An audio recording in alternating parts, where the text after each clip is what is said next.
malakas ang buhos ng ulan sa Maynila. Walang awang humahampas sa salamin ng itim na SUV ni Mark Valdez habang binabagtas niya ang kahabaan ng Skyway. Ang pagod na pag-swipe ng wiper ay halos hindi makasabay sa tila walang katapusang pagbuhos mula sa madilim na kalangitan. Ngunit sa kabila ng masamang panahon at ang nakakapagod na biyahe pauwi mula sa Batangas, isang nangiti ang hindi maalis sa mga labi ni Mark. Sa passenger seat, nakapatong ang isang maliit na paper bag mula sa isang kilalang alhasan.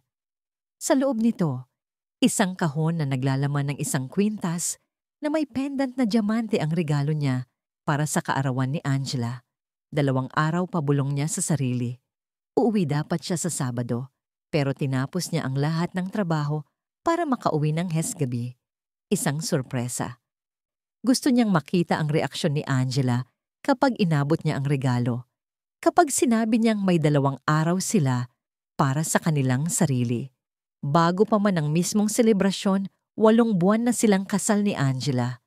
8 buwan mula nang pumasok ito sa buhay nilang mag-aama na parang isang anghel na ipinadala ng langit. Matapos ang 3 taon ng pagiging biudo, mula nang pumanaw si Melissa sa panganganak, si Angela ang nagbalik ng kulay sa kanilang tahanan. Siya na isang school counselor sa pinapasukang eskwelahan ng Kambal, ang tila perpektong sagot sa kanyang mga panalangin. Isang babaeng hindi lang siya ang minahal, kundi buong pusong tinanggap at inalagaan sina Kay at Leo. Pagpasok niya sa tarangkahan ng kanilang exclusive subdivision sa Alabang, sumaludo ang gwardya na nakakilala na sa kanyang sasakyan. Ang mga kalsada ay tahimik at basa ang ilaw mula sa mga poste ay kumikinang sa mga natipong tubig ulan. Ito ang kapayapaan na pinaghirapan niya, isang ligtas na lugar para sa kanyang pamilya. Dahan-dahan niyang ipinarada ang sasakyan. Sa driveway pinatay ang makina at hinayaang tunog na lamang ng ulan ang marinig bago pa man siya makababa na hagip ng kanyang mga mata. Ang isang bagay sa may porch, 2 maliit na anyo, nakaupo sa pinakamataas na baitang ng hagdanan. Magkayakap nanginginig, nanigas si Mark sa kanyang kinauupuan. Ang nangiti sa kanyang labi ay biglang naglaho na palitan ng pagkunot ng noo. Sa unang tingin, inakala niyang naglalaro lang ang mga ito. Ngunit habang tinititigan niya, nakita niya ang katotohanan. Ang kanyang 5 taong gulang na kambal, sina Kay at Leo ay nasa labas. Basbasa sa ulan, suot lamang ang kanilang manipis na pajama. Ang mga maliliit nilang katawan ay nanginginig sa ginaw. Nakayakap sila sa isa't isa na parang 2 tutang inabando na ang mga mukha. Nakasubsob sa balikat ng kapatid. Isang kidlat ng gulat at galit ang biglang kumuryente sa buong katawan ni Mark. Sa isang iglap, bumukas ang pinto ng driver's seat. Hindi na niya inalintana ang malakas na ulan na bumasa agad sa kanyang damit. Kay Leo. Sa pagkarinig ng kanyang boses, sabay na nag-angat ng ulo ang 2 bata. Ang kanilang mga mata, puno ng luha at takot, ay nanlaki nang makita siya. Daddy, sabay nilang sigaw. Tumakbo sila walang sapin sa paa sa basang damuhan. Nadulas pa si Leo. Ngunit muling tumayo, hindi ina ang sakit. Patuloy na tumakbo palapit sa kanya. Sinalubong sila ni Mark lumuhod sa basang semento ng garahe at niyakap sila ng mahigpit. Naramdaman niya ang panlalamig ng kanilang mga katawan. Ang panginginig na hindi mapigilan. Ang puso niya ay parang pinipiga. Anak, anong ginagawa niyo dito sa labas? Bakit kayo basa? Tanong niya, ang boses ay naghahalong pag-aalala at galit na pilit niyang pinipigilan. Sasabi po ni Tita Angela, bulong ni Kay. Nanginginig ang mga labi. Hintayin daw po namin dito hanggang umalis si Tito. Kumirot ang puso ni Mark. Sinong Tito, anak? Si Leo na laging mas tahimik ang sumagot habang nakaturo ang maliit na daliri sa bintana ng kanilang master's bedroom sa 2 palapag. Yung bisita po ni Tita. Sinundan ni Mark ang turo ng anak at doon sa likod ng bahagyang nakabukas na kurtina. Kitang-kita niya, 2 anino, 1 babae at 1 lalaki. Ang mga anino ay gumagalaw sa isang sayaw na kilalang-kilala niya, isang sayaw na gumimbal sa kanyang sikmura at nagpatigil sa pagtibok ng kanyang puso. Anghel! Iyon ang turing niya kay Angela. Ngunit ang anino sa bintana ay anino ng isang demonyo. Binuhat niya ang dalawang bata, isa sa bawat braso, at mabilis na pumasok sa loob ng bahay. Ang init sa loob ay sinalubong sila, ngunit hindi nito napawi ang lamig na bumabalot sa puso ni Mark. Dinala niya ang mga ito diretso sa banyo. Binuksan ang mainit na tubig sa bathtub at maingat silang hinubaran ng mga basang damit. Okay na. Nandito na si Daddy. Bulong niya habang pinupunasan sila ng malambot na tuwalya. Hindi na kayo lalabasin ulit. Pangako. Habang nakababad sa mainit na tubig ang kambal, nagsimula ng humupa ang kanilang panginginig. Ngunit ang takot sa kanilang mga mata ay naroon pa rin. Pinilit ni Mark na ngumiti para sa kanila kahit na ang gusto niyang gawin ay sumigaw at magwala. Matapos niyang balutin ang mga ito sa makakapal na tuwalya at bihisan ng tuyong pajama, dinala niya sila sa kanilang kwarto. Magpahinga na kayo mga anak, babantayan ko kayo. Sabi niya hinalikan ng noo ng bawat isa. Nang masiguro niyang mahimbing na ang tulog ng mga ito, dahan-dahan siyang lumabas ng silid. Isinara niya ang pinto ng walang tunog. Tumayo siya sa pasilyo nakatingin sa saradong pinto ng master's bedroom sa dulo ng hallway. Ang mga tunog na nagmumula sa loob, mahihinang halakhak bulungan, ay parang mga punyal na sumasaksak sa kanyang pandinig. Ang regalo sa loob ng kotse, ang mga plano para sa sorpresa, ang 8 buwan ng pagtitiwala, lahat ay naglaho na parang bula. Kinuom niya ang kanyang mga kamao.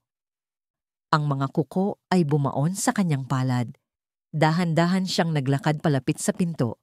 Ang bawat hakbang ay mabigat puno ng nagbabantang katahimikan.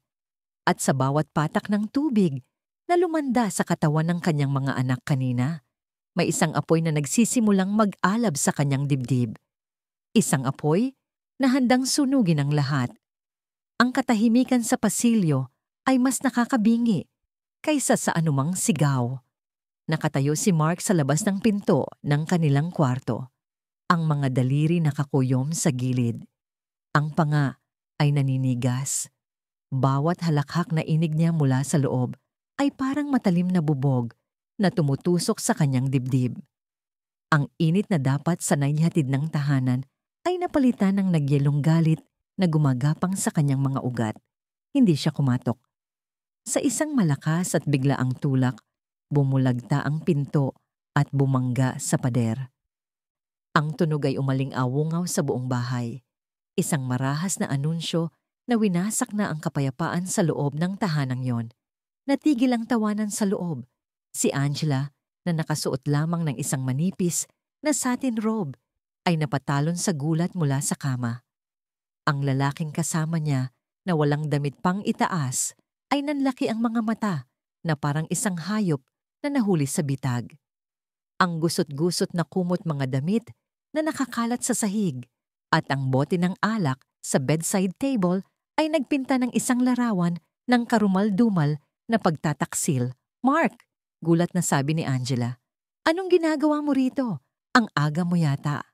Ang kanyang boses kalmado at tila inis pa na naistorbo sila ang nagsilbing gasolina sa naghahalab ng galit ni Mark.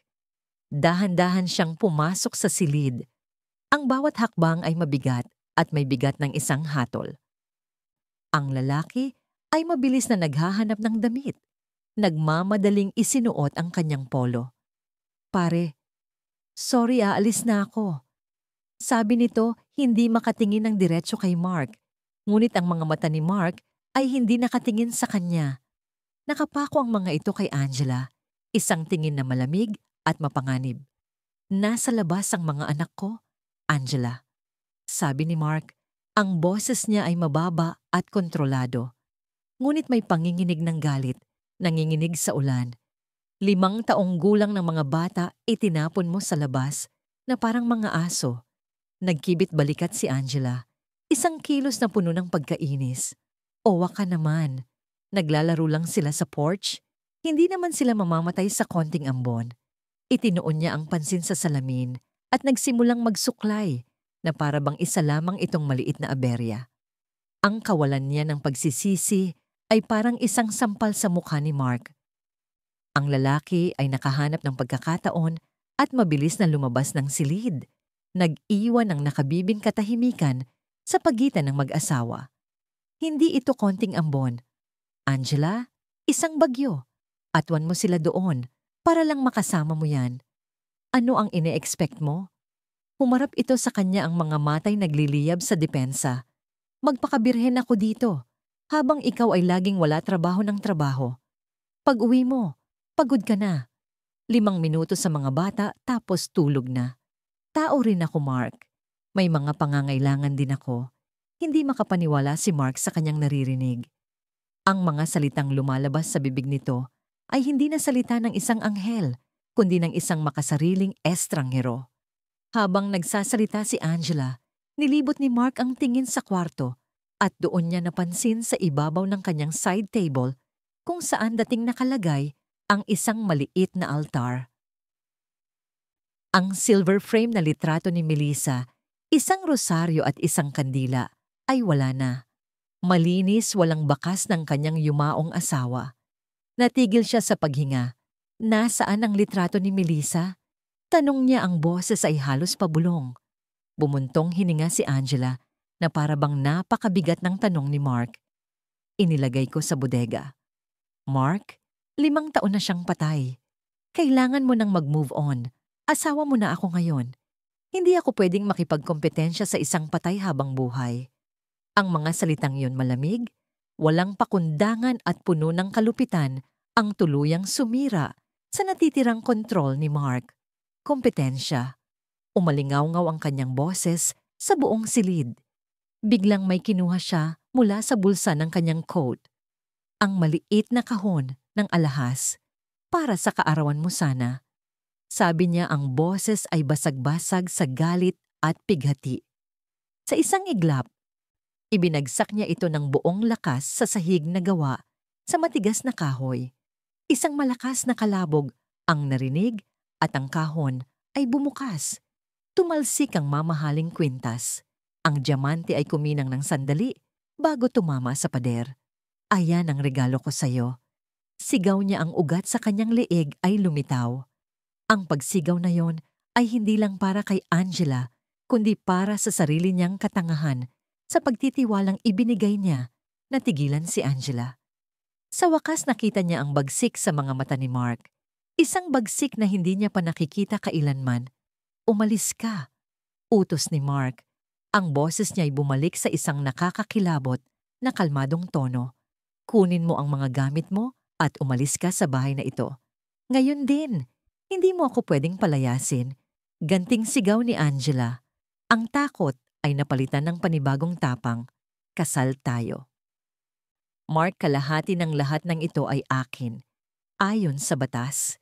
Nagsimula itong mag-impake padabog na isinasalansan ang mga damit sa isang maleta.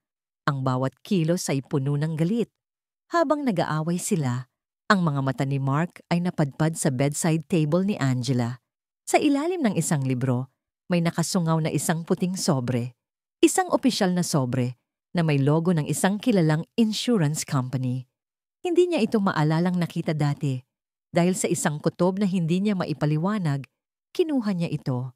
Nanginginig ang kanyang mga kamay habang binubuksan ng sobre at binabasa ang mga dokumentong nasa loob.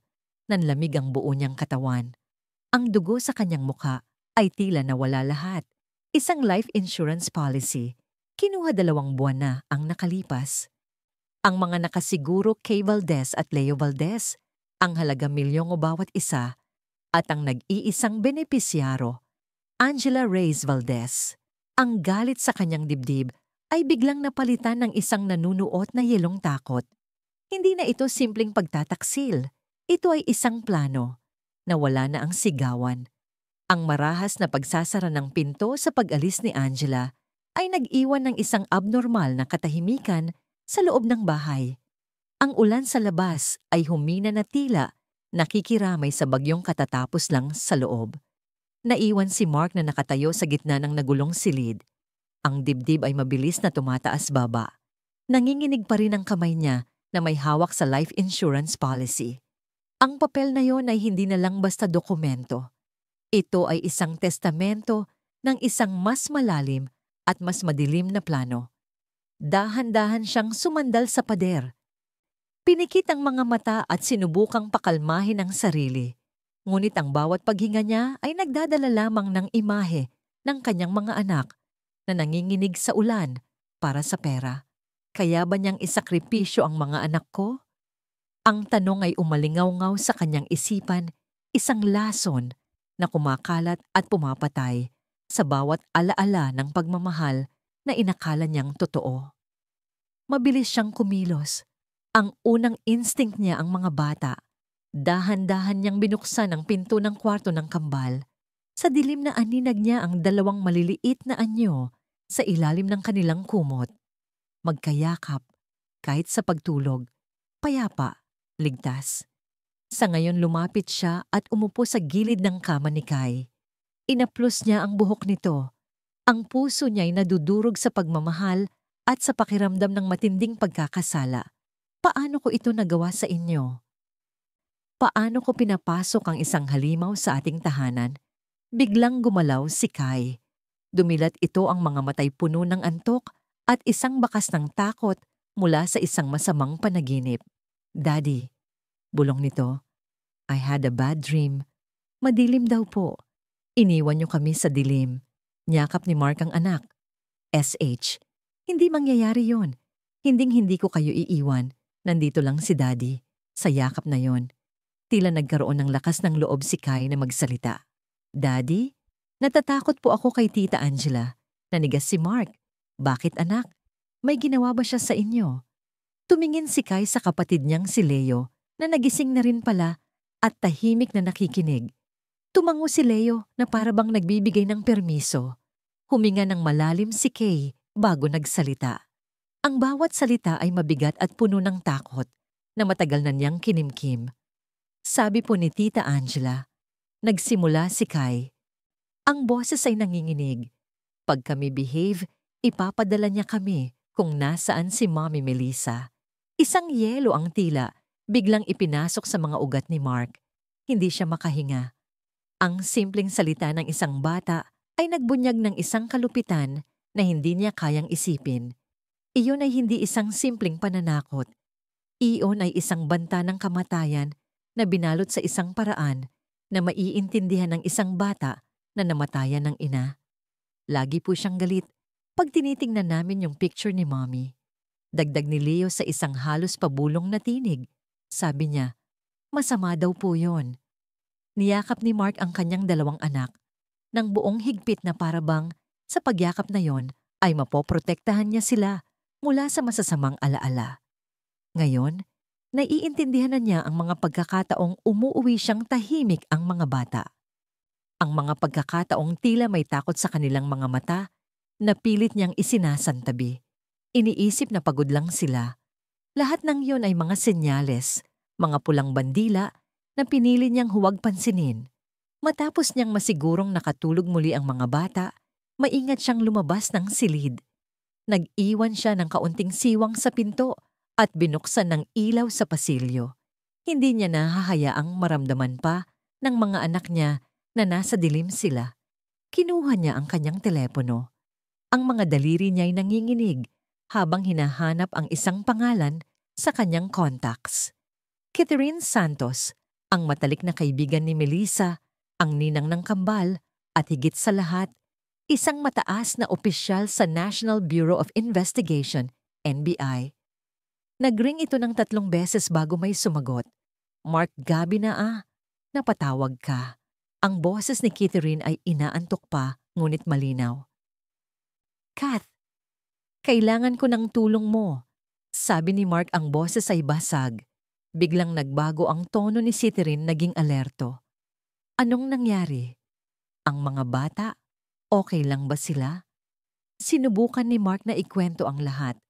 Ang pag-uwi niya ang mga bata sa ulan, Ang lalaki sa kwarto, ang komprontasyon. Ngunit nang dumating siya sa bahagi ng insurance policy, ang boses niya ay tuluyan ng pumyok. Kath, kumuha siya ng 20 million life insurance para sa kambal. Siya ang beneficiary. Isang sandali ng nakabibing katahimikan ang sumunod sa kabilang linya.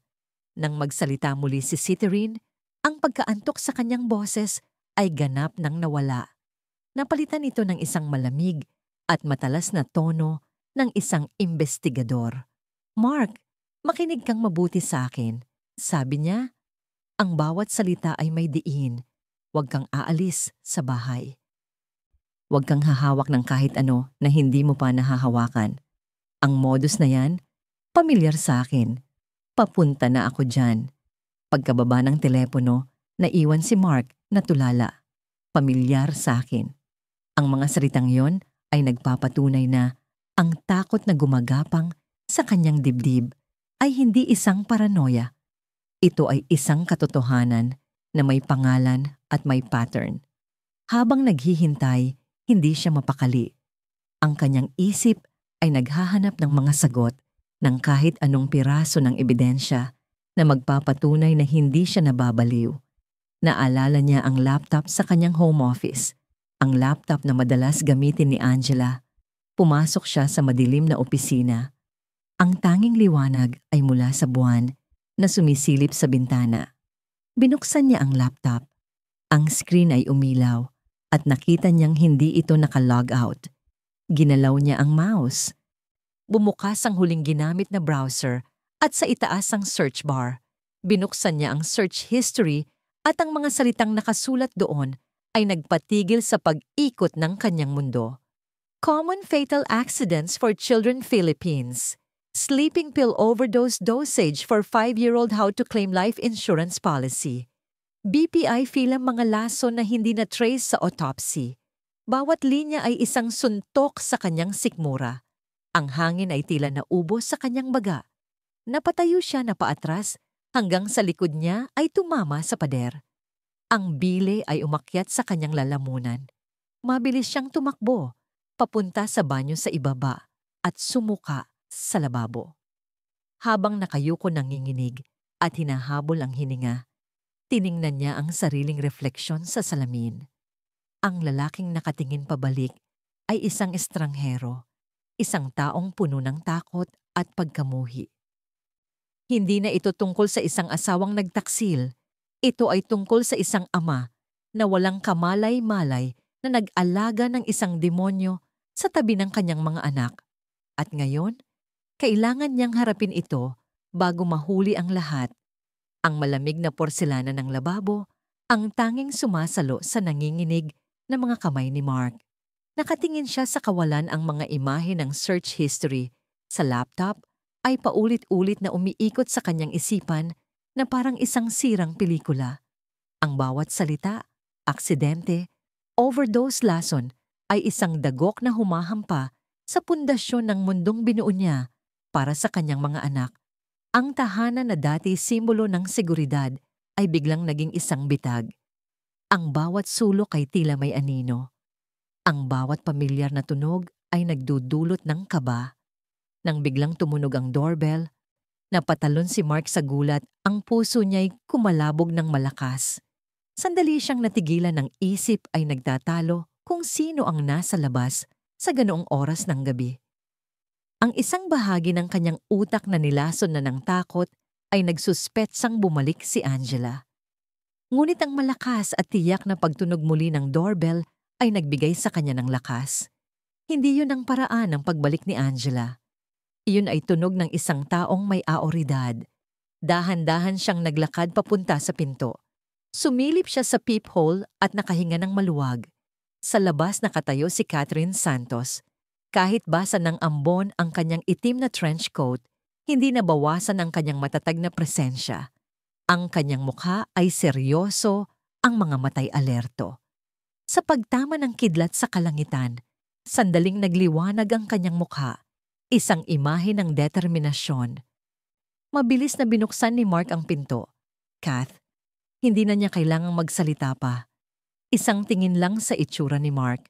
Ang pamumutla, ang gulo ng buhok, ang takot sa kaniyang mga mata ay sapat na para kay Catherine. Ang mga bata. Iyang una niyang tanong. Ang boses ay nagpapakita ng tunay na pag-aalala ng isang ninang. Tulog na sila? Ligtas sila? Sagot ni Mark. Pumasok si Catherine sa loob at kasabay ng kanyang pagpasok ay tila pumasok din ng isang aura ng kaayusan sa gitna ng kaguluhan. Isinara niya ang pinto at humarap kay Mark. Okay, Mark. Ikwento mo sa akin ang lahat mula sa simula. Huwag kang mag-iwan ng kahit anong detalye. Dinala niya si Catherine sa kanyang opisina. Itinuro niya ang laptop, ang insurance policy na nakapatong sa mesa at ikinuwento ang lahat, pati na ang banta ni Angela sa mga bata tungkol kay Melissa. Habang nagsasalita si Mark, si Catherine ay tahimik na nakikinig. Professional ang kanyang kilos. Nagsuot siya ng latex gloves mula sa isang kit na kinuha niya sa kanyang bag. Maingat niyang pinulot ang insurance policy at inilagay sa isang evidence bag. Tiningnan niya ang laptop, binasa ang search history at tumango-tango na. Para bang kinukumpirma ang isang bagay na matagal na niyang hinala. Red flags all over bulong ni Catherine, mas para sa sarili niya kaysa kay Mark. Ang modus operandi ay classic. Modus bandi? Tanong ni Mark, ang takot ay bumabalik. Anong ibig mong sabihin? Tumingin sa kanya si Catherine, ang mga matay puno ng isang halo ng awa at propesal na determinasyon. Mark, ang mga ganitong klase ng tao, mga predator. Mayroon silang sinusunod na pattern. Ang pagpasok sa buhay ng mga vulnerable, ang mabilis na pagpapakasal, ang paghihiwalay sa biktima mula sa pamilya, at ang financial gain sa dulo. Masyadong malinis ang pagkakagawa niya, masyadong kalkulado. Napasabunot si Mark sa kanyang buhok. Pinapasok ko siya dito. Kath, ako ang naglagay sa mga anak ko sa panganib na ito. Kasalanan ko to. Mabilis na lumapit si Catherine at hinawakan ng kanyang balikat. Hindi. Makinig ka sa akin, Mark. Huwag mong sisisihin ang sarili mo. Professional ang gumawa nito. Ang mga taong tulad niya ay sanay magpanggap, sanay magsinungaling. Ginawa kanyang biktima dahil nakita niya ang kahinaan mo, ang pagiging isang mabuting ama na gagawin ng lahat para sa kanyang mga anak. Ginamit niya ang pagmamahal mo laban sa'yo. Ang mga salita ni Catherine ay nagbigay ng kaunting ginhawa, ngunit hindi nito nabura ang bigat ng pagkakasala sa kanyang dibdib. Anong gagawin natin? Ako na ang bahala. Matatag na, sabi ni Catherine. Kinuha niya ang kanyang telepono at nagdial. Kailangan ko ng isang team dito, forensic, para sa laptop at sa kwarto. At kailangan ko ng full-scale background check sa isang Angela Reyes, lahat. Kailan pinanganak, saan nag-aral, mga dating trabaho, financial records, kahit anong butas, gaano man kaliit, hanapin niyo. Matapos ang tawag, humarap siyang muli kay Mark. Iuuwi ko muna itong insurance policy at kukuha ako ng kopya ng hard drive ng laptop. May mga tao akong darating dito para tingnan ang lugar. Huwag kang mag-alala. Magiging maingat sila para hindi magising ang mga bata. Bago siya umalis, tumigil siya sa may pinto. Mark, magtiwala ka sa akin. Gagamitin ko ang lahat ng resources ng NBI para dito. Hindi lang ito trabaho para sa akin. Pamilya ko kayo. Nang makaalis si Catherine, naiwan muli si Mark sa katahimikan. Ngunit ngayon, may bahid na ito ng pag-asa. May kumikilos na may laban na. Ang mga sumunod na oras ay dumaan na, parang isang panaginip. Dumating ang mga investigador ng NBI, tahimik at episyente. Kumuha sila ng fingerprints. Kinuna ng litrato ang kwarto at kinopya ang laman ng laptop. Si Mark ay nanatili sa sala, umiinom ng kape. Paulit-ulit na sinisilip ang kanyang mga anak. Nang sumikat ang araw, umalis na ang team. Ang bahay ay muling natahimik. Napagod sa magdamag na tensyon, nakatulog si Mark sa sopa. Nagising siya sa tunog ng kanyang telepono. Mabilis niya itong sinagot. Si Catherine Marcoy. Sabi nito sa kabilang linya. Ang boses niya ay iba. Walang emosyon, Ngunit may bigat ng isang masamang balita. Kailangan mong umupo para dito. Napaupo ng tuwid si Mark. Ang puso'y biglang bumilis. Ano yon, Kath? May nahanap na kayo. Isang sandaling paghinga ang narinig niya mula sa kabilang linya bago nagsalita si Catherine. Mark, pinatakbo namin ang pangalan niya sa lahat ng government at private database, civil registry, SSS, BIR school records, passport, lahat. At walang Angela Reyes na tugma sa profile niya. Sabi ni Catherine, ang bawat salita ay parang isang suntok. Walang record ng kapanganakan. Walang record na nag-aral siya sa mga universidad na sinabi niya. Ang diploma niya sa psychology na nakadisplay sa bahay mo, peke. Natigilan si Mark. Ang sahig ay tila biglang nawala sa ilalim ng kaniyang mga paa. Papaano nangyari yon? Paano siya natanggap sa eskwelahan ng mga bata? Ginamit niya ang pekeng mga papeles para makapasok. Patuloy ni Catherine, ang boses ay matigas na. Isang master forger ang gumawa ng mga dokumento niya. Mark, ang babaeng pinakasalan mo, hindi siya umiiral. Ang telepono ay tila naging isang blok ng yelo sa kamay ni Mark. Tumingin siya sa pasilyo patungo sa kwarto kung saan natutulog ang kanyang mga anak. Ang katotohanan ay mas masahol pa sa kanyang inakala. Hindi lang siya nagpakasal sa isang estranghero na may masamang balak. Nagpakasal siya sa isang multo. Isang multo na may mukha ng anghel at mga plano ng isang demonyo. At ang mga target nito ay ang dalawang pinakamahalagang tao sa kanyang buhay. Ang mga sumunod na araw ay isang pagsubok sa katinuan ni Mark. Ang bawat anino sa kanyang bahay ay tila may sariling buhay. Ang bawat kaluskos sa labas ay nagpapatindig ng kanyang mga balahibo. Ang dating santuaryo ay naging isang kulungan na puno ng multo ng pagtataksil. Sa umaga, pinipilit niyang maging normal. Pinagluluto niya ang kambal, nakikipaglaro at tinutulungan sila sa kanilang munting mga proyekto. Ngumingiti siya, tumatawa, ngunit ang kanyang mga mata ay laging pagod at mapagbantay.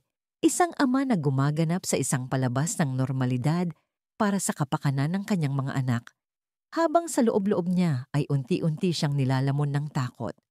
Gabi-gabi pagkatapos niyang masigurong mahimbing na ang tulog ni Kay at Leo, sisindihan niya ang lahat ng ilaw sa labas ng bahay. Tinitiyak niyang naka-double lock ang lahat ng pinto at bintana. Ang kanyang pagtulog ay mababaw, laging nagigising sa pinakamaliit na ingay. Si Catherine ay tumatawag araw-araw para magbigay ng update, ngunit ang mga update ay pare-pareho. Wala pa, Mark. Malinis siya. Parang isang multo. Ang paghihintay ay isang uri ng torture. Sa ika-4 na araw, nagbago ang lahat. Umaga pa lang, tumawag si Catherine. Ang boses niya ay iba. Meron itong bigat at kasiguraduhan na wala sa mga nakaraang tawag. Mark, pumunta ka sa opisina ko sa NBI headquarters. Ngayon na, huwag mong isama ang mga bata. Iwan mo sila sa isang katiwala na matagal mo nang pinagkakatiwalaan. May nahanap na kayo. Tanong ni Mark, ang puso niya'y nagsimulang kumabog na parang tambol. Higit pa roon. Sagot ni Catherine, dalian mo na. Matapos ihatid ang kambal sa bahay ng isang matandang yaya na nag-alaga sa kanila. Mula pa noong sanggol, mabilis na nagmaneho si Mark papuntang Taft Avenue. Ang NBI building, isang imposing na estruktura ng semento, ay tila isang katedral ng mga lihim at katotohanan. Sinalubong siya ni Catherine sa lobby at dinala sa isang malamig at tahimik na conference room. Walang bintana ang silid at ang tanging ilaw ay nagmumula sa isang fluorescent lamp sa itaas. May isang malaking mesa sa gitna at isang laptop na nakabukas. Umupo ka, Mark, sabi ni Catherine. Ang kanyang boses ay formal. Hindi na siya ang ninang ng mga anak niya ngayon. Siya si Agent Santos. Naupo si Mark. Ang lamig ng silid ay tila gumagapang sa kanyang balat. Iniharap ni Catherine ang laptop sa kanya. Dahil walang record si Angela Reyes, sinubukan namin ang ibang para. Facial recognition, Ipinasok namin ang mga litrato niya mula sa social media mo sa aming database. Itinuro niya ang screen. May 2 litrato. Sa kaliwa isang larawan ni Angela na nakangitikuhan noong kasal nila. Sa kanan isang mugs ng isang babae mula 5 taon na ang nakalipas. Mas bata, mas payat, pero walang duda ang mga mata. Ang hugis ng mukha siya iyon. Sa ilalim ng mugshot may pangalan Isabella Cruz. Nahuli siya sa isang minor fraud case sa Cebu. Paliwanag ni Catherine, stapa, niloko niya ang isang maliit na negosyante. Nakapagpiyansa at hindi na muling nagpakita. Mula noon, nawala na siya sa radar hanggang sa nag-cruise ang landas ninyo. Ginamit ni Catherine ang pangalang Isabella Cruz bilang panimulang sinulid at nang hilahin niya ito, isang buhol-buhol at madugong tela ng kasinungalingan ang nabuklat. Mula sa pangalang yan, natuntun namin ang kanyang mga bank account, mga transaksyon, mga pinuntahan at doon namin nakita ang pattern. Ipinakita ni Catherine ang isang file sa screen, isang larawan ng isang matandang lalaki na nakangiti. Si Mr. Alberto Jimenez, viudo, 68 years old may-ari ng isang shipping company sa Cebu. Namatay 3 taon na ang nakalipas dahil sa aksidentал sa kanyang hagdanan, ang kanyang private nurse at caregiver. Sa huling 6 na buwan ng kanyang buhay, isang babaeng nagngangalang Chloe. Nag-click si Catherine, isang litrato ni Mr. Jimenez, kasama ang kanyang nurse. Si Chloe ay si Angela. Ang lahat ng ari-arian ni Mr. Jimenez na nagkakahalaga ng halos 80 million ay napunta kay Chloe base sa isang huling testamento na pinirmahan niya 1 linggo bago siya namatay. Nanamig ang dugo ni Mark. Nagkiklik muli si Catherine, isa pang lalaki na sa 50s may-ari ng isang malawak na plantasyon sa Davao. Mr. Ricardo Suarez, buod of 55. Namatay 2 taon na ang nakalipas. Sanhi ng pagkamatay heart attack kahit wala siyang history ng sakit sa puso. Ang kanyang bagong asawa na pinakasalan niya 3 buwan bago siya mamatay. Isang babaeng nagngangalang Sofia, isang wedding picture, si Mr. Suarez at ang nakangiting si Sofia, si Angela. Ang buong plantasyon at lahat ng liquid assets niya ay napunta kay Sofia. Isa pa, isang film na negosyante sa Baguio na matay sa gas leak. Ang kanyang fiancé isang Marie. Si Angela ulit. Parang binuhusan ng yelo si Mark. Hindi siya makagalaw, hindi makapagsalita. Nakatitig lang siya sa screen sa paulit-ulit na muka ng babaeng pinatulog niya sa kanyang tabi. Ang babaeng hinahalik ng kanyang mga anak. Hindi siya simpleng manloloko. Mark, sabi ni Catherine, ang boses niya ay puno ng galit at pagkaawa. Isa siyang itim na buuda. Isang serial predator na ang target ay mga biudong mayaman at walang pamilyang magtatanggol sa kanila. At ikaw ang pinakabago niyang biktima. Hindi pa doon natapos. May isa pa kaming nahanap. Sabi ni Catherine. Ang tono niya ay mas nagiging seryoso. Ang lahat ng ito ay hindi niya kayang gawin mag-isa. Ang pekeng dokumento, ang pag-asikaso sa mga legal loopholes, kailangan niya ng tulong. Ipinakita niya ang huling dokumento, isang marriage certificate mula sa Las Vegas, Nevada. Ang mga pangalan Isabella Cruz at Eric Castro. Kasal siya, Mark. Kasal siya sa isang Eric Castro, isang notorious na miyembro ng isang sindikato na dalubhasa sa forgery at contract killing. Ang kasal ninyo. Walang bisa. Gumuho ang mundo ni Mark. Lahat. Ang pagmamahalang kasal. Ang pamilyang inakala niyang binuo nila. Lahat ay isang malaking kasinungalingan, isang entablado. At siya at ang kanyang mga anak, ang mga pangunahing tauhan sa isang madugong dula na hindi nila alam na kasali sila.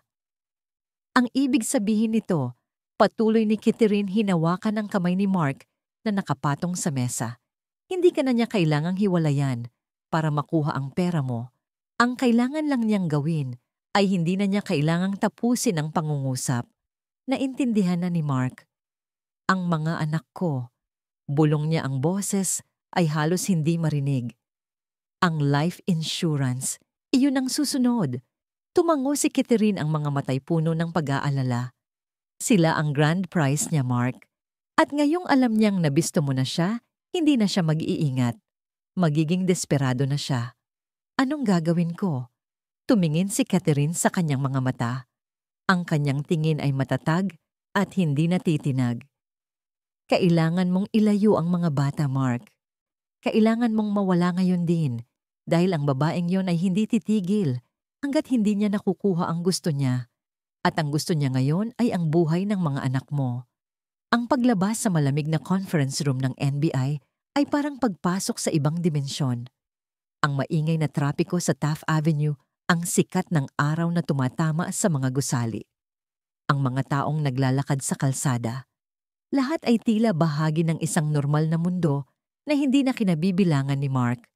Ang kanyang realidad ngayon ay ang mga mugshot, mga death certificate, at ang mukha ng isang babaeng may ngiti ahas. Nagmamaneho siya pauwi, ngunit ang kanyang mga kamay sa manibela ay nanginginig at basa ng malamig na pawis. Ang bawat sasakyang dumidikit sa kanya, ang bawat mukha na nakikita niya sa salamin, ay tila nagiging si Angela. Ang paranoia ay isang lason na mabilis kumalat sa kanyang sistema. Kailangan mong mawala.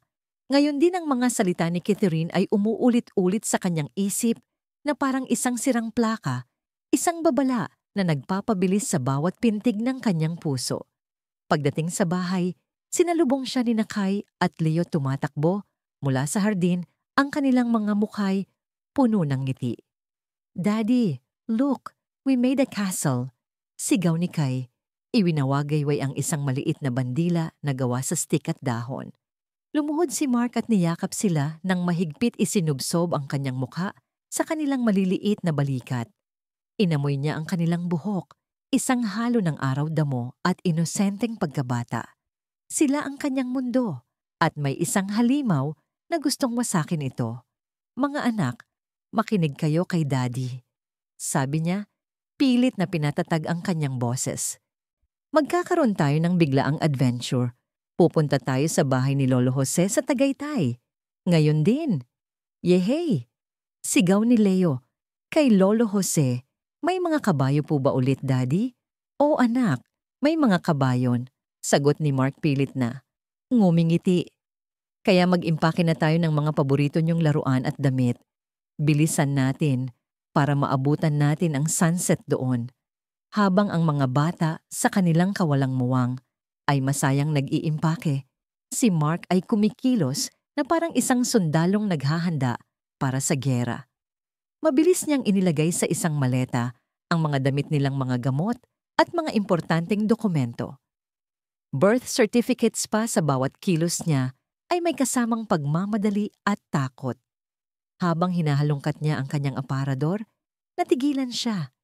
Nakita niya ang isang damit ni Angela na naiwan sa isang sulok. Isang simpleng puting bestida ang damit na suot nito nung una silang mag-date. Bigla siyang nasuka. Dinampot niya ang damit gamit ang dulo ng kanyang mga daliri na para bang ito'y may sakit na nakakahawa. At ibinato sa basurahan. Tumunog ang kanyang telepono. Si Catherine. "Mark, anong status mo?" "Nag-iimpak na kami. Papunta na kami kay Papa sa Tagaytay." "Good," sabi ni Catherine. "Makinig ka. Na-monitor namin ang mga credit card niya. May malaking withdrawal siyang ginawa isang oras na ang nakalipas sa isang ATM sa Quezon City. Cash. Malinis. At si Eric Castro nawawala na rin. They are off the grid. Alam na nilang hinahanap na natin sila." Isang bagong alon ng takot ang bumalot kay Mark. Hindi na sila nagtatago. Humahabol na sila. "Mag-iingat ka sa biyahe, Mark. Huwag kang dumaan sa usual route mo. Take the longer, less predictable roads at ishare mo sa akin ang location mo. I'll monitor you hanggang makarating ka sa Tagaytay." Naka-alert na ang mga pulis sa Slex at Star Toll. Pagkababa ng tawag, mas lalo pang nagmadali si Mark. Isinakay niya ang mga bata sa likod ng SUV. Sinigurong mahigpit ang kanilang mga seatbelt at mabilis na pinaandar ang sasakyan palabas ng kanilang subdivision. Sa bawat tingin niya sa rearview mirror, hinahanap niya ang isang pamilyar na kotse. isang anino na sumusunod. Ang biyahe patungong Tagaytay na dati, isang masayang paglalakbay ngayon, ay isang desperadong pagtakas. Nakarating sila sa bahay ng kanyang ama nang palubog na ang araw. Ang bahay ni Jose Valdez, isang retiradong general, ay isang fortress. Nakatayo ito sa loob ng isang high-security community na papalibutan ng mataas na pader at may sariling mga security guard. Ito ang pinakaligtas na lugar na maiisip ni Mark. Sinalubong sila ni Jose, isang matandang lalaki na may matikas pa ring tindig. Nakita niya agad ang gulo sa mga mata ng kanyang anak. Anak, anong nangyari? Sa loob ng opisina ng ama, ikinuwento ni Mark ang lahat. Ang matandang general ay tahimik na nakinig ang kanyang mukha, unti-unting nagiging isang maskara ng matinding galit. Hayop. Iyon lang ang sinabi niya pagkatapos. Walang kaluluwa. Tiniyak ni Jose na ang lahat ng security measures ay nasa pinakamataas na alerto. Ang mga bata na pagod sa biyahe ay masayang naglaro sa kanilang lolo. Walang kamalay-malay sa panganib na kanilang tinatakasan. Gumaan ang pakiramdam ni Mark. Sa unang pagkakataon sa loob ng ilang araw, nakaramdam siya ng bahagi kapayapaan. Ngunit ang kapayapaan ay panandalian. Kinabukasan, tumawag si Catherine. Mark, kailangan mong bumalik dito sa Alabang. May kailangan kang personal na kunin na ebidensya. Huwag kang mag-alala. Magpapadala ako ng 2 para samahan ka.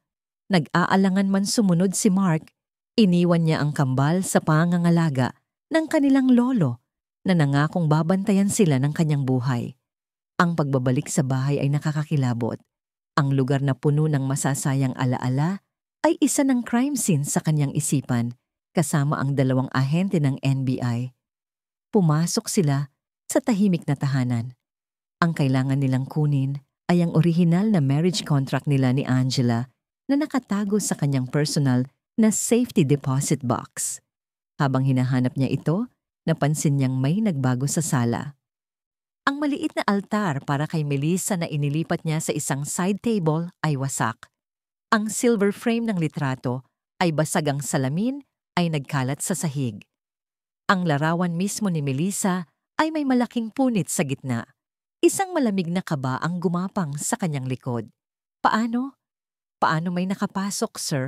Tingnan niyo po ito. Sabi ng isa sa mga aheng nakaturo sa hagdanan. Umakyat sila. Pumasok sila sa kwarto ng kambal. Ang 2 kama ay maayos pa, ngunit may isang bagay na mali. Sa gitna ng kama ni Kai, nakaupo ang isang manika, isang luma at paboritong manika ni Leo na babae. Ngunit ang hitsura nito ay nakapangingilabot. Ang leeg ng manika ay binali ang ulo'y nakabitin sa isang anggulong hindi natural. Ang damit nito ay pinunit at sa dibdib nito isinulat gamit ang isang matingkad na pulang lipstick ay 2 salita, pamilya o wala. Napaatras si Mark, ang hiningay tila naipit sa kanyang lalamunan. Ang mensahe ay malinaw. Hindi ito simpleng pananakot, ito ay isang pangako. Nakapasok siya dito habang ang mga ahente ay mabilis na nag-i-inspeksyon sa paligid, hinanap kung paano ito nakapasok. Si Mark ay nanatiling nakatitig sa manika. Ang babaeng minahal niya, ang babaeng pinakasalan niya ay isang halimaw, at ang halimaw na iyon ay nakapasok sa pugad ng kanyang mga anak. Ang bahay na ito ay hindi naligtas, walang lugar na ligtas. Naintindihan niya na ang pagtakas ay hindi sapat. Ang pagtatago ay hindi sapat. Ang tanging paraan para matapos ito ay ang harapin ng halimaw at siguraduhing hindi na ito makakapanakit pa ng kahit sino. Ang hotel room ay parang isang marangyang kulungan. Malawak ang espasyo, malambot ang kama, at may magandang tanawin ng city lights mula sa bintana.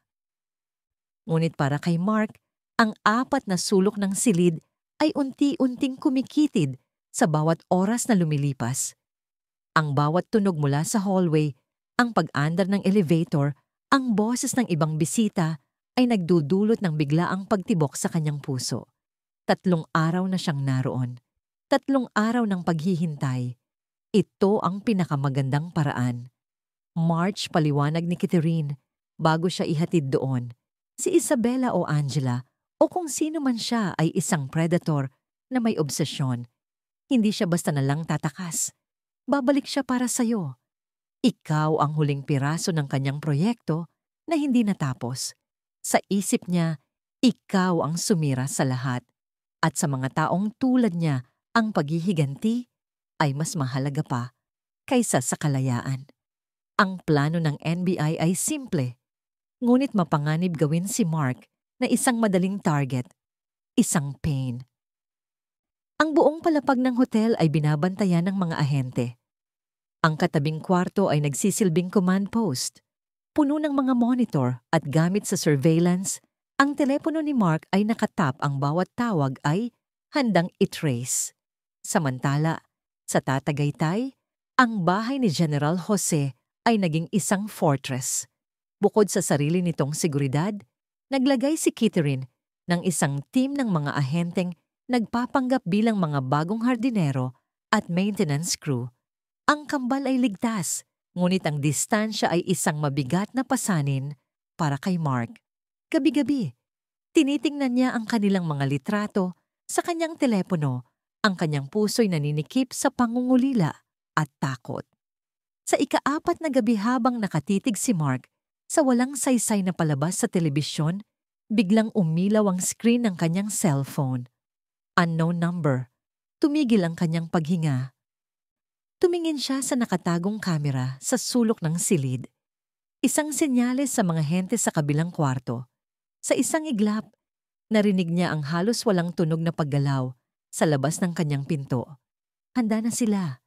Huminga siya ng malalim at sinagot ang tawag. Hello. Isang sandali ng katahimikan. Tanging isang mahinang paghinga ang maririnig. At pagkatapos, isang tawa. Isang tawa na dati musika sa kanyang pandinig, ngunit ngayon ay tunog ng isang demonyo. Mark, mahal ko. Ang boses ni Angela ay tila pulot, ngunit may lason na nakahalo dito. Na-miss mo ba ako, Angela? Sabi ni Mark pilit na pinapanatili ang kalmadong tono gaya ng itinuro sa kanya. Nasaan ka? Nandito lang. Nagmamasid. Sagot nito. Nagmamasid kung paano mo sinira ang lahat. Ang ganda na sana ng pamilya natin, Mark. Perpekto na sana. Pero sinira mo. Ikaw ang sumira nito, Angela. Nagsinungaling ka. Biglang nagbago ang tono nito. Ang paglalambing ay napalitan ng isang nanunuot na galit. Ako sinungaling. Nagbigay ako ng lahat para sa pamilyang yon. Inalagaan ko ang mga anak mo. Minahal kita. Pero ano ang ginawa mo? Hinanap mo pa rin ang multo ng patay mong asawa. Napakuyom ang kamao ni Mark. Huminga ka, Mark. Keep her on the line. Pero okay lang. Patuloy ni Angela, ang boses ay nagiging parang baliw. Isang halo ng pighati at pagbabanta. Naiintindihan ko na ngayon, hindi mo pala kami gusto. Gusto mo lang maging malungkot. Sige, pagbibigyan kita. Anong ibig mong sabihin? Ang pamilya ay sagrado, Mark. Kung hindi ito pwedeng maging akin ng buo, sisiguraduhin kong wala nang matitira para sa kahit sino. Bumulong ito. Sinira mo ang pangarap ko, Mark. Kaya sisirain ko ang mundo mo. Magsisimula ako sa 2 maliit na anghel na pinakamamahal mo. Isang malamig na takot ang gumapang sa gulugod ni Mark. Mas matindi kaysa sa kahit anong naramdaman niya. Ito na yon. Ang direktang banta. Huwag mong gagalawin ang mga anak ko. Hindi na niya napigilan ang sigaw. Isang huling nakakakilabot na halakhak ang narinig niya. Paalam, Mark, at biglang naputol ang linya. Sa kabilang kwarto, mabilis na kumilos ang mga ahente. Burner phone, nag-bounce ang signal sa 3 cell sites. Hindi natin mapinpoint. Napasuntok si Mark sa pader. Nabigo ang bitag. Nakawala ang pain. At ngayon ang halimaw ay malaya at nagugutom. Tagaytay, 3:17 a.m. Ang malamig na hangin ng madaling araw ay tahimik. Ang tanging maririnig ay ang huni ng mga kuliglig at ang malayong tahol ng aso. Sa loob ng bahay, mahimbing na natutulog ang lahat. Si General Jose Valdez, isang taong hinubog ng disiplina ng militar, ay nagising hindi dahil sa isang tunog, kundi dahil sa isang pakiramdam. Isang bagay ang mali. Bumangon siya, hindi na binuksan ng ilaw at naglakad papunta sa kanyang security room. Ang mga monitor ay nagpapakita ng iba't ibang anggulo ng kaniyang malawak na ari-arian sa kulay berde ng night vision. Ang perimeter fence, ang hard ng gate, lahat ay tahimik. Nakahinga na sana siya ng maluwag nang biglang isang matinis.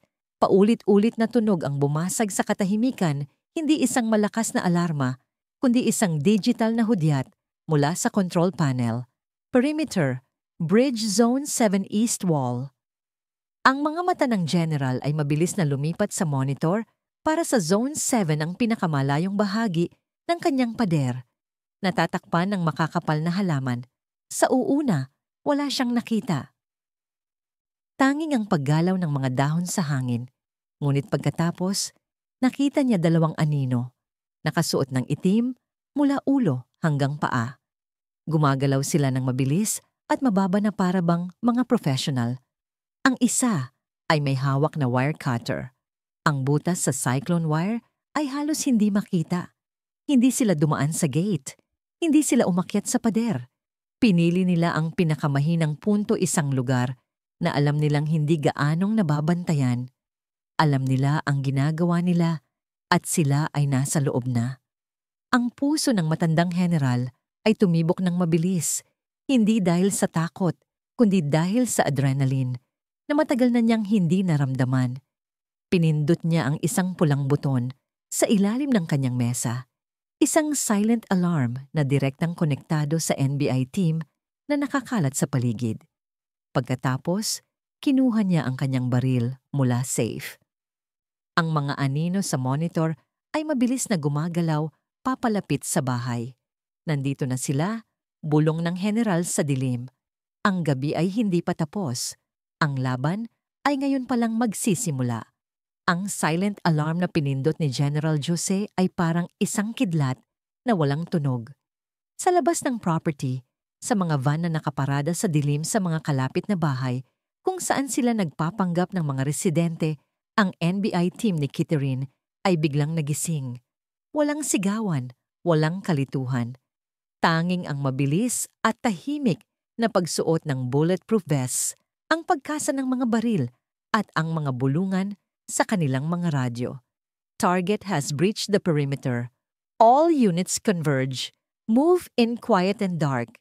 Sa hotel room sa Maynila, tumunog ang telepono ni Mark. Isang tawag mula sa isang numerong hindi nakarehistro. Isang secure line. Sinagot niya ito agad. Nandiyan na sila, sabi ni Kitterine. Ang boses ay kalmado ngunit may diin. Papunta na kami, Sao. Stay put. We're bringing you to Tagaytay now. Ang mundo ni Mark ay tila bumagal.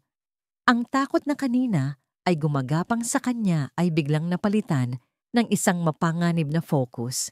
Hindi na siya ang pain. Ang kanyang mga anak, ang kanyang ama. Sila na ngayon ang nasa panganib. Faster. Iyon lang ang sinabi niya bago ibaba ang tawag sa loob ng bahay sa Tagaytay. Matapos pindutin ang alarma, si General Jose ay kumilos ng may disiplinang militar. Una ang pamilya. Dahan-dahan niyang binuksan ang pinto ng kwarto kung saan natutulog ang kambal. Mahimbing ang mga ito, walang kamalay-malay sa panganib na papalapit. Dinalaw niya ang mga ito at sa isang iglap, hindi na siya isang general. Isa siyang lolo na handang pumatay para sa kanyang mga apo. Nang walang ingay, ginising niya ang kanyang pinagkakatiwalaang kasambahay. Si Manang LV. LV, gisingin mo ang kambal, dalian mo. Dalhin mo sila sa panic room. Huwag kayong gagawa ng ingay. Ang panic room ay isang lihim na silid sa likod ng library na may pader na semento at pintong bakal. Matagal na itong ginawa ng general, isang pag-iingat mula sa kanyang dating propesyon. Habang ang mga bata ay ligtas na dinadala palayo, bumaba si General Jose sa sala. Pinatay niya ang lahat ng ilaw sa loob ng bahay, kaya't ang tanging liwanag ay nagmumula sa buwan na sumisilip sa mga bintana. Ang bahay ay naging isang kaharian ng mga anino. Kinuha niya ang kanyang posisyon sa likod ng isang makapal na supa. Ang kanyang baril ay nakatutok sa main door. Naghintay siya. Sa labas ang dalawang anino ay maingat na gumapang palapit. Si Angela o Isabela ay tila isang ibang nilalang sa dilim. Ang kanyang mga kilos ay parang sa isang mga angaso. Sa tabi niya si Eric Castro, isang malaking lalaki, na may malamig na tingin ay may hawak na baril, na may silencer. Hindi nila sinubukang buksan ang pinto. Dumiretso si Eric sa isang malaking bintanang salamin. Kumuha ng isang special tool at walang ingay na tinanggal ang isang panamin. Sapat lang para makapasok ang isang tao. Pumasok si Angela na parang ahas. Sumunod si Eric. Nasa loob na sila. Ang hangin ay naging mabigat at puno ng tensyon. Nasaan ang mga bata? Bulong ni Eric. Sa itaas malamang. Sagot ni Angela, ang kanyang mga mata ay naglilibot sa dilim. Sinusubukang makita ang paligid. Tapusin na natin to. Kunin ang mga bata, dalhin sa labas. We make it look like a kidnapping gone wrong. Tapos itatawag natin si Mark. Papupuntahin natin sa isang lugar at doon na natin tatapusin ang lahat. Nagsimula silang umakyat sa engrandeng hagdanan. Ang bawat hakbang ay maingat, ngunit hindi nila alam na pinapanood sila. Mula sa kanyang pinagtataguan, nakita ni General Jose ang kanilang pag-akyat. Ngayon, hanggang dyan na lang kayo. Isang malakas at may aoridad na boses ang umalingaw-ngaw sa katahimikan.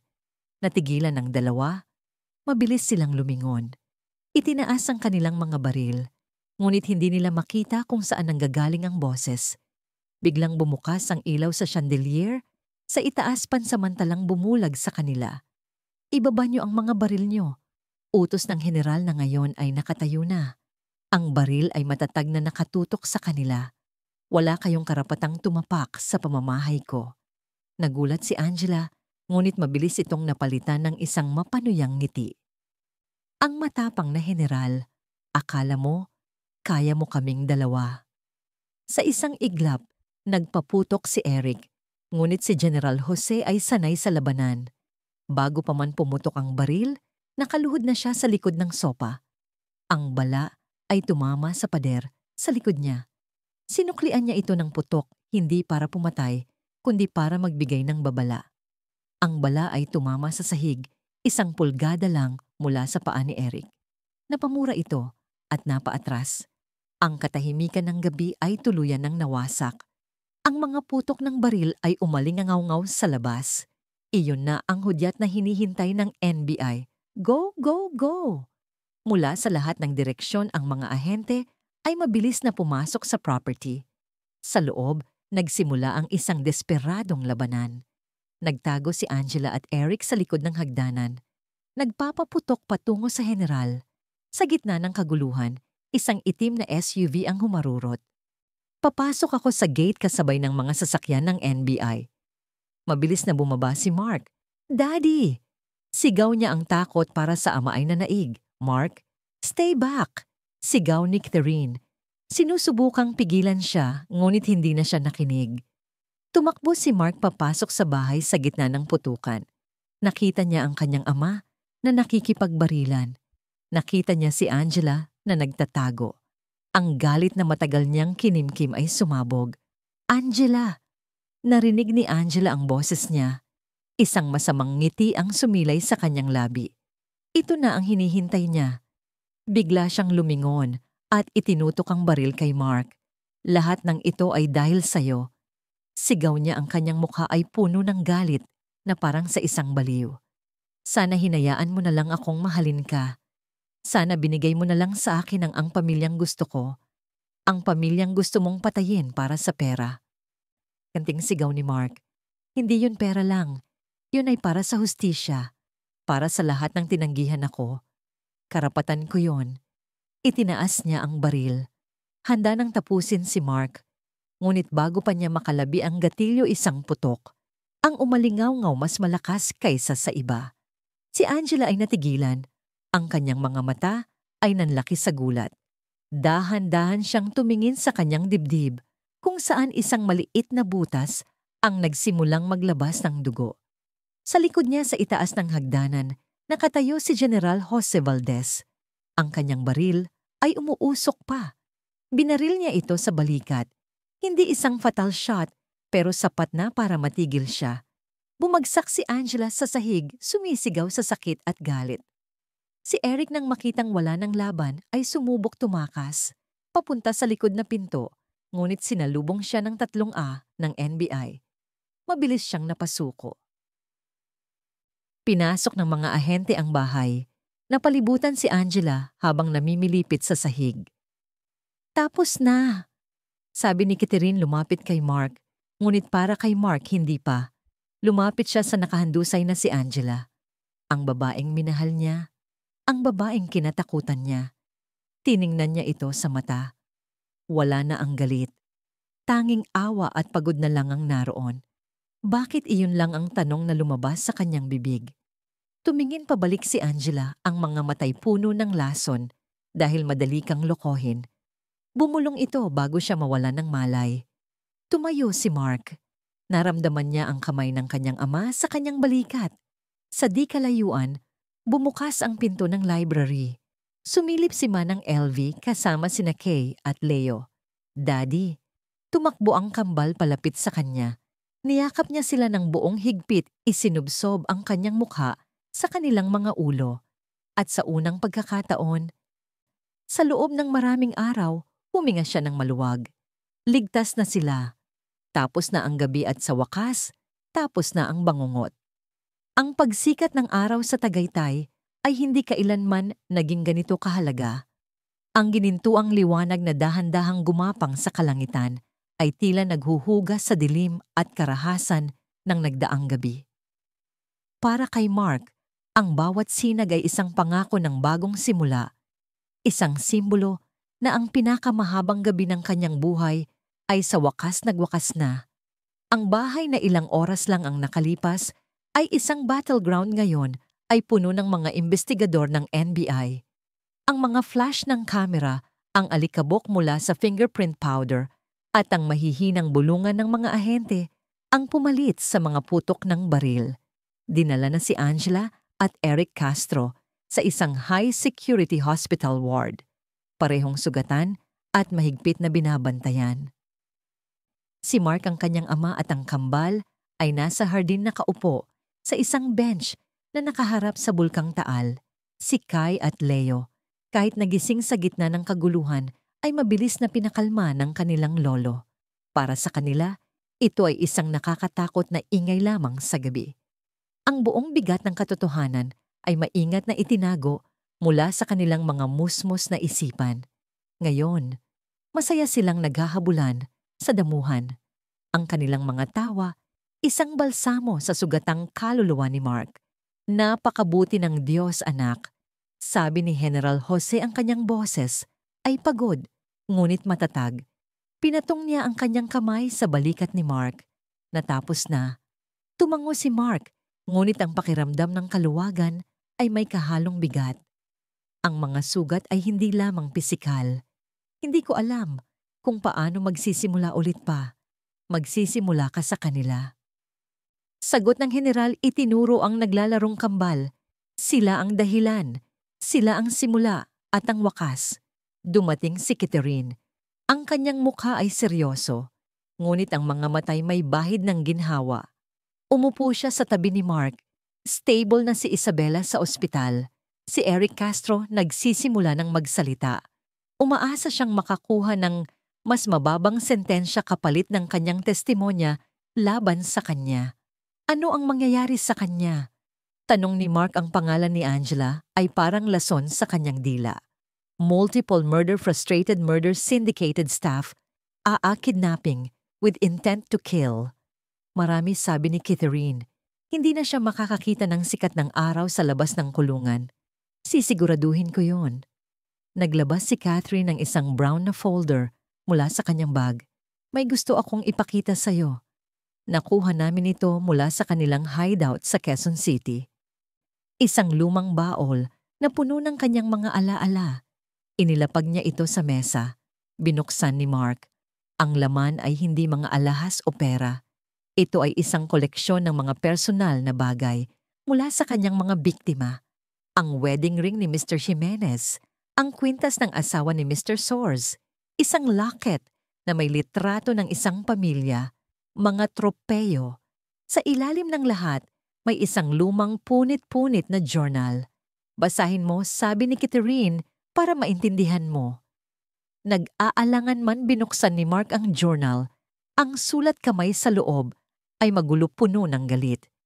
Ito ang mga saloobin ni Isabela Cruz noong siya ay isang teenager pa lamang, nakatira sa isang bahay ampunan.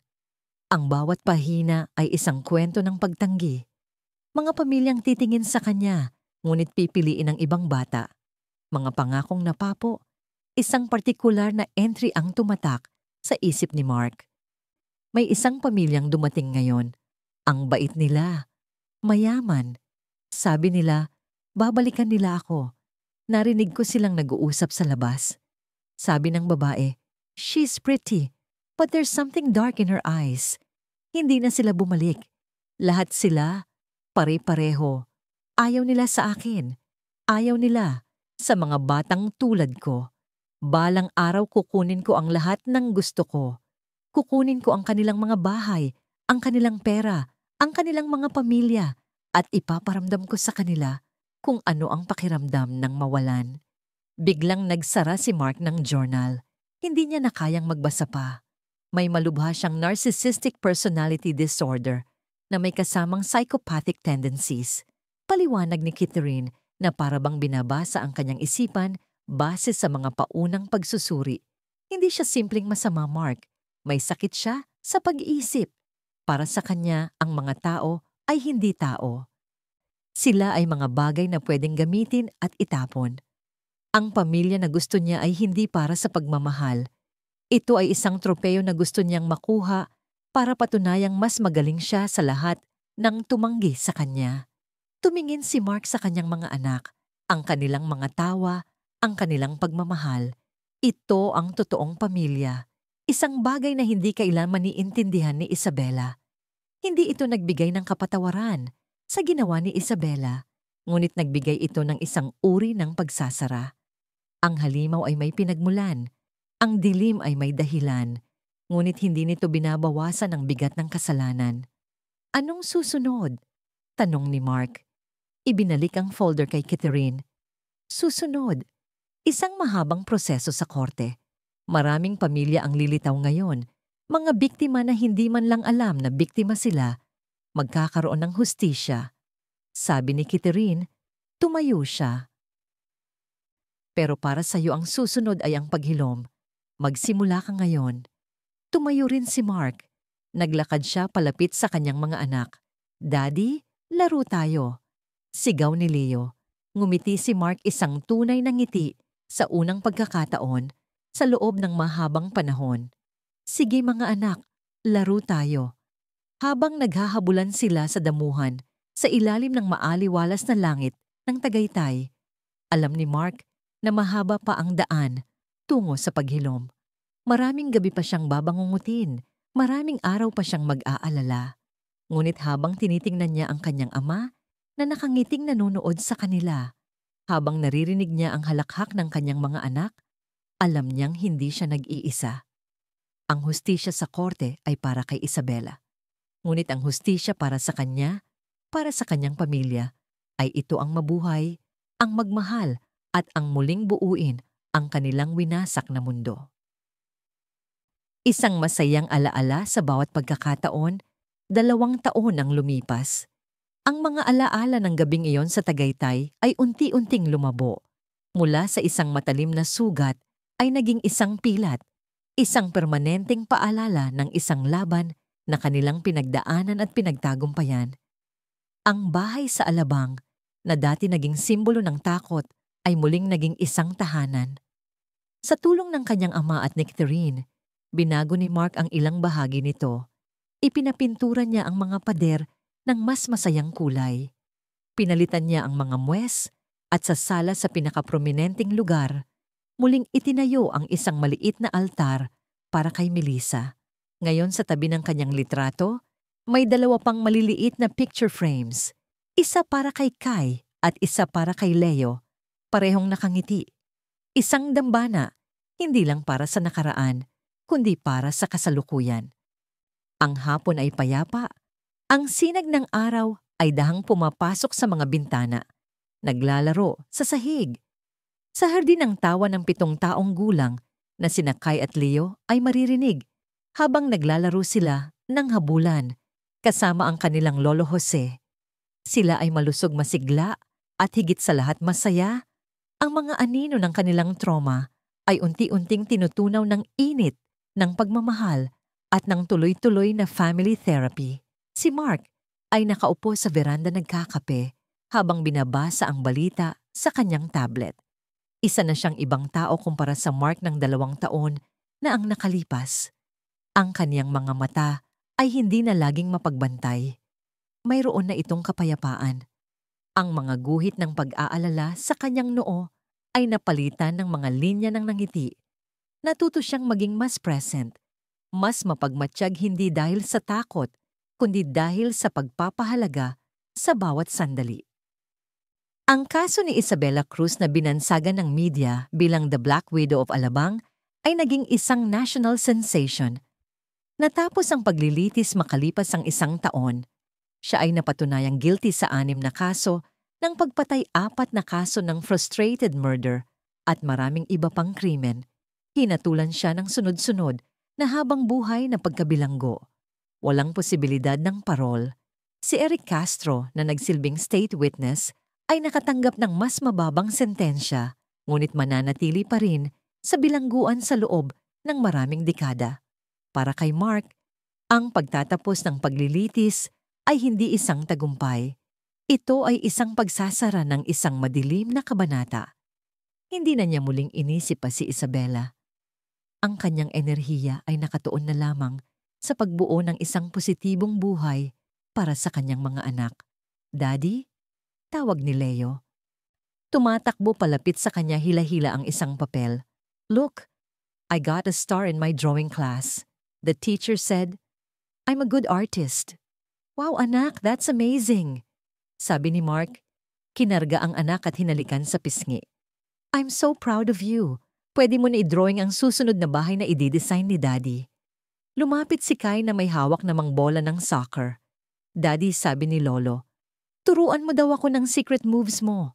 Gusto ko pong maging a striker like Ronaldo. Ngumiti si Mark. Oo naman anak.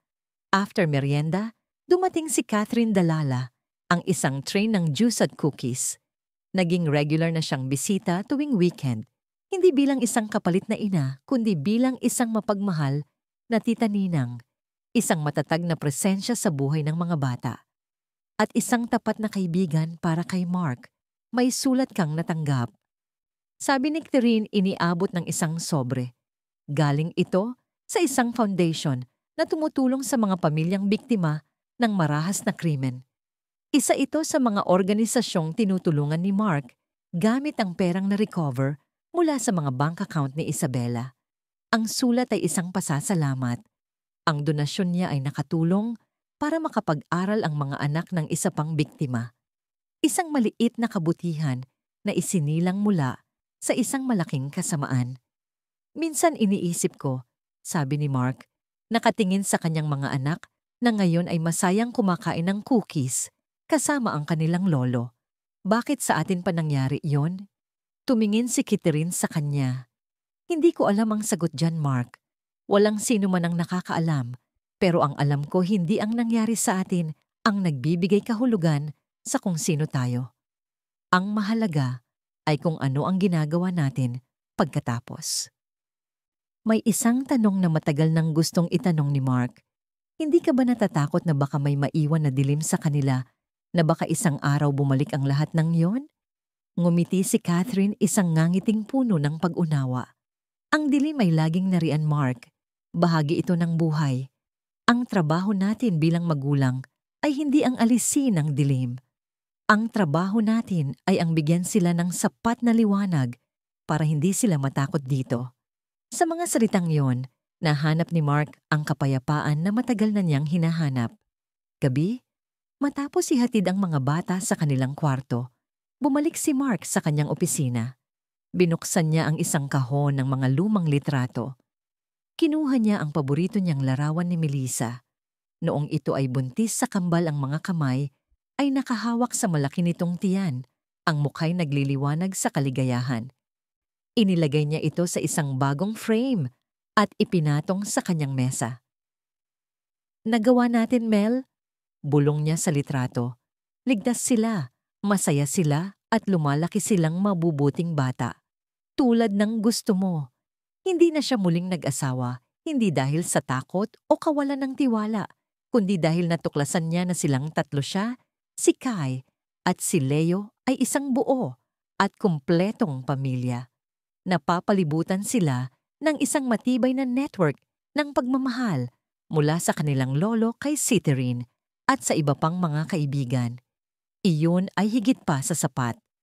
Ang pinakamahalagang aral na natutunan ni Mark na ngayon ay ibinabahagi niya sa ibang mga magulang sa mga support group na kanyang dinadaluhan ay simple lamang ang proteksyon ay hindi nagmumula sa pagiging paranoid o sa paghihiwalay sa mundo.